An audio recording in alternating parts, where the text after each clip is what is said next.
আদা, যা আমরা রান্নার স্বাদ বাড়াতে হামেশাই ব্যবহার করি, তার মধ্যে লুকিয়ে আছে জাদুকরী সব ঔষধি গুণ। আচ্ছা, আপনার রান্নাঘরে থাকা ছোট্ট এক টুকরো আদা আপনার জন্য যে কত বড় উপকারী তা কি আপনি জানেন? অবাক হচ্ছেন? ভাবছেন এ আবার কেমন কথা? চলুন আজ আপনাদেরকে দেখাই এই আদার অসাধারণ কারিশমা। আদার মধ্যে জিঞ্জেরল নামের একটি উপাদান রয়েছে যা একে অত্যন্ত শক্তিশালী করে তুলেছে। এই জিঞ্জেরল হলো একটি বায়োঅ্যাক্টিভ যৌগ যা আদার বেশিরভাগ গুণের জন্য দায়ী। এটি একটি শক্তিশালী অ্যান্টি ইনফ্ল্যামেটরি অর্থাৎ প্রদাহরোধী এবং অ্যান্টিঅক্সিডেন্ট হিসেবে কাজ করে। এখন সহজ করে বলি, আমাদের শরীরের নানা কারণে, যেমন ধরুন আঘাত পেলে বা জীবাণুর আক্রমণে প্রদাহ বা জ্বালাপোড়া হয়। আদা এই প্রদাহ কমাতে দারুণভাবে সাহায্য করে। যাদের বাতের ব্যথা বা জয়েন্টে ব্যথা আছে তারা নিয়মিত আদা খেলে আরাম পেতে পারেন। গবেষণায় দেখা গেছে আদা আর্থ্রাইটিসের মতো রোগের লক্ষণগুলো কমাতেও বেশ কার্যকর। এরপর আসি হজমের কথায়। অনেকেই আছেন যারা একটু ভারী খাবার খেলেই বদহজম, পেট ফাঁপা বা গ্যাসের সমস্যায় ভোগেন।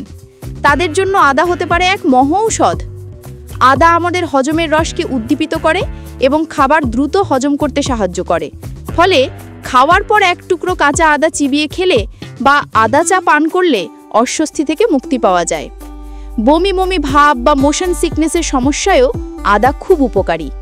বিশেষ করে গর্ভবতী মায়েরা সকালের দিকে যে অস্বস্তি বোধ করেন তা কমাতে আদা দারুণ কাজ করে।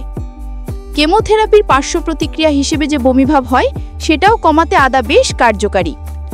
সর্দি কাশিতে আদার ব্যবহার তো আমাদের সবারই জানা। আদা শরীরের রোগ প্রতিরোধ ক্ষমতাকে শক্তিশালী করে তোলে। এর অ্যান্টিব্যাকটেরিয়াল এবং অ্যান্টিভাইরাল গুণাবলী আমাদের শরীরকে সংক্রমণের বিরুদ্ধে লড়াই করতে সাহায্য করে। তাই ঠান্ডা লাগলে আদা, লেবু আর মধু দিয়ে বানানো গরম পানীয় খুবই কার্যকর। এছাড়াও আদা রক্তে শর্করার মাত্রা নিয়ন্ত্রণে সাহায্য করতে পারে, যা ডায়াবেটিস রোগীদের জন্য উপকারী।